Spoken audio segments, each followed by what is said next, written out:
Everybody, it's Michael with Asymmetrical Preparedness. So this video is based on a comment from a subscriber about mutual assistance groups and older people, and how I think he said he was in his, he's more than 60 years old and having a hard time finding a mutual assistance group due to his age.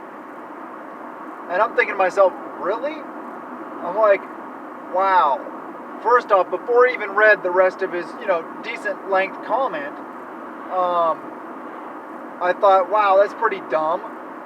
Older people, the longer you're on this earth, the more skills, the more knowledge and stuff you gain.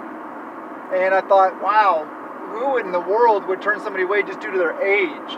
I don't know. I mean, I guess I want to reach out to any of you guys that have mutual assistance groups or want to form them, and ask you to please don't be prejudiced to somebody against their age about being too old, okay? Because, like I said, the older you are, the more knowledge and the more skills and stuff you have. This gentleman had lots of different, like handyman type stuff, I think construction type stuff, skills, mechanical skills, some electrical skills, shooting ability, as well as just a bunch of skills like that. Very, very valuable, useful skills in an SHTF scenario. And his wife is a nurse practitioner, basically a doctor. Are you kidding me? Holy cow. Those are two people that would be invaluable to any group. Wow. Please don't turn away people based on their age. I'm just like, wow. I mean, and this guy is fairly close to my area, a little bit further away. So, I really want to reach out, and we're all distancing and stuff like that still, but hey, reach out to people like that. I asked him to email me. I haven't checked my email yet. I apologize to you for that. But distance, he's not going to be like part of my tribe because we're right here in this local area. A little bit further from that. But it's good to have people like that in mind and do some coordinating with. So if something does go down, they may come here or we may go that direction. It's good to leave your options open. But wow, please don't. I mean, oh my gosh, that's a lot of skills, a lot of knowledge. Everybody doesn't have to, I think people get caught up on the fact that everybody has to be young and capable, or everybody needs to be a gunslinger. That's one of the problems I've seen with some militia groups, is that they think everybody has to run and gun. Everybody wants to be a gunslinger. Well, everybody isn't a gunslinger, and even in the militia context, militaries and military forces or militias, whatever, have to have a lot more people. Basically like anywhere from 5 to 7, even 8 people in the rear as support than they do people running and gunning. So even in your mutual assistance group, okay, so maybe somebody has physical disabilities. That also doesn't eliminate them from a place in your mag, because they may have it up here. They may be able to teach. They may be the teacher, the mentor, the person that could pass on knowledge. Maybe they can't do it themselves anymore, but they have it up here. Up here is very important. Maybe they are, you don't even know. Maybe you disregard them without even asking their past. Maybe they're former, high-speed operator, military tactician type person that can train all your security forces. They can help you set up perimeters, help you set up overlapping fields of fire, LPOPs, patrol routes, all this stuff.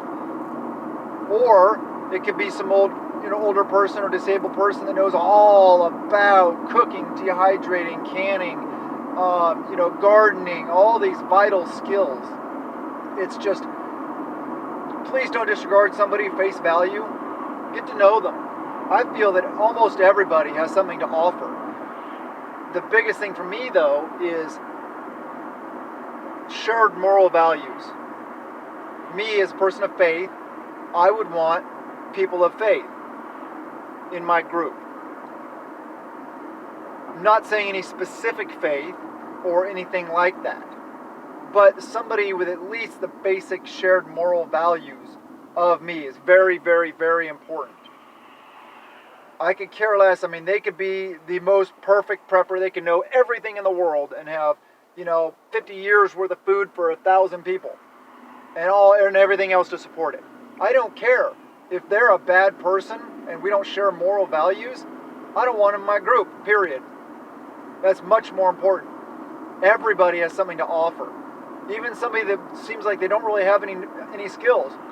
Anybody can be taught to shoot and or sit in a listening observation post and sound the alarm if they see something. Everybody has eyes.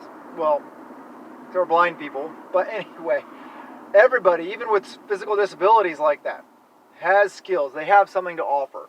So I would say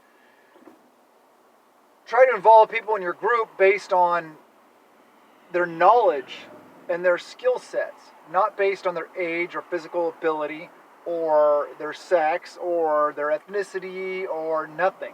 Shared moral values is it for me, basically. And there's a vetting process, of course, where you build the trust and everything like that. So, but yeah, there's a lot of people out there that have a lot to offer. And yeah, I guess I don't want to just drown on anymore. You guys get the point. I don't want to just keep on blah, blah, blah, saying the same thing over and over.